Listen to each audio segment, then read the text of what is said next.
How did you beat Macho in bodybuilding? How did you beat him, Rip? I did everything better than him. You had better muscles than him. No, here's the story how we started.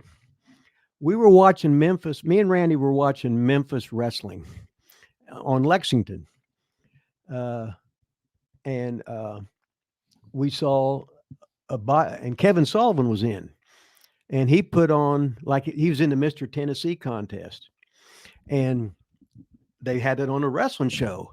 Me and Randy looked at that, and he goes, "That's what we're gonna do." I said, "What?"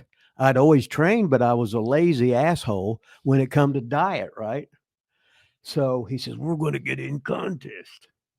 So the first one we went into, and this is how competitive Randy was. I didn't. We was in a. It was like Mr. Indianapolis, Mr. Man of Steel. Uh, there was all these contests that were in Indianapolis because my buddy Tom Zupanzik, who was with the Colts organization for 25 years, strength coach, director of business development, whatever, he would do bodybuilding shows. So he would always say, "Okay, I got a show coming up, this and that." So me and Randy was going to be like it was like Mr. Naptown, Mr. Man of Steel, Mr. Indianapolis, whatever the hell it was. So we went up to that, and I said, "Hey, what time we leave?" And he goes, "We're taking separate cars." I said, "What? Why in the fuck would we do that? You're the enemy." And I started fucking laughing, right?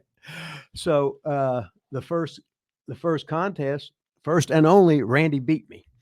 Like I got third and he got second or something like that. Uh, so he was all happy about that. I said, "That didn't count. You was on the gas." So now he's mad. So then I said, "Wait till next time, motherfucker."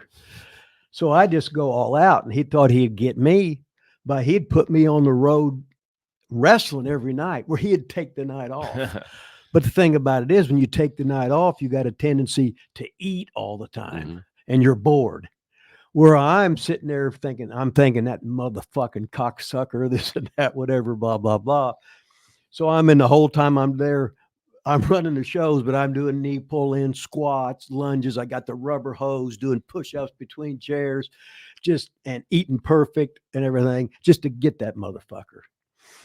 So he was in like two more contests. See, I beat him into Mr. Kentucky and something else, and all of a sudden, he quit.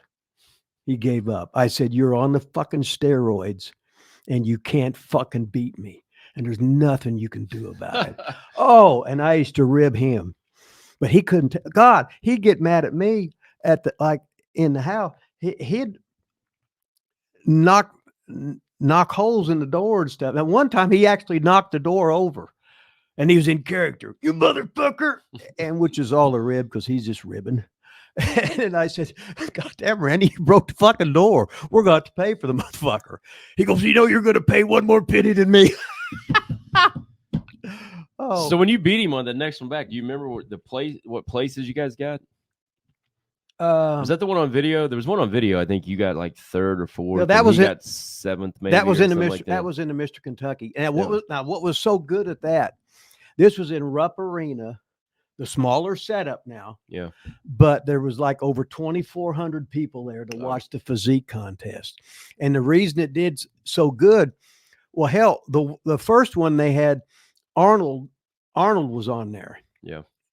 Arnold was on one, and Lou Ferrigno. I can't remember which Lou one. was on the one on video. Okay. Lou Ferrigno. And Lou Ferrigno, he was hot on the Incredible Hulk on TV. And he was a big motherfucker. And when he talked, he had a hearing impediment. So he sounded funny when he was talking. But that sumbitch was a goddamn stud. Now, did people know you and Randy at that time? Oh, we was on TV all the time, right? But what it was we was plugged on our wrestling show. We would plug the physique contest. I remember. Yep. Right. And I think I had some clips a little bit, but most of them, they were lost. I've got them. I've got the whole thing. Okay. I've got the entire competition, I think. Okay. And I got Ferrigno talking I think. Yeah. At the podium. And then and it was either then Lost in the Flood or in my box in my yeah, closet. Then the next year Arnold come in, right? Yeah. Now Arnold was hot off that movie he made. I can't remember the fucking Terminator. Movie. Was that back then? Terminator, but it was one where he was the Bill whatever, some kind of guy, whatever. Terminator. Well, I can't remember if that was it or not. But Arnold, he was cool, and then he had the seminar there, so he got flown in, and they paid him.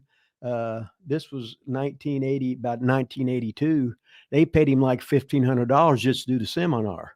Then he sold all his fucking Arnold Schwarzenegger pictures for $29. And holy cow! Yeah, well, back then that's a yeah, but he would autograph it. It'd be like Tavon Lilas, Arnold Schwarzenegger. That's still, right? I mean, right? Oh, he was a businessman, right? So I bought one of his, but then he bought one of my pictures, and really? I signed it because he was a big wrestling fan, and he bought it, and I charged him $40. So he fucking loved that. Because I made him buy a picture from me, and he paid more than you paid. Yes, it was all, he just loved it because it was all like a rib and everything. Because he had a hell of a time. Just think he got flown in, treated like a fucking king, got the guest fucking pose, have his fucking seminar, make all this goddamn. He was in and out on the same day. Wow, that was a hell of a deal. They got to play Arnold, right? Yeah, so it's fucking awesome. I said, "Are you ready? I got my dots on, my polka dots. Get your popcorn, get your Coke, get ready, get excited because look what's coming up now."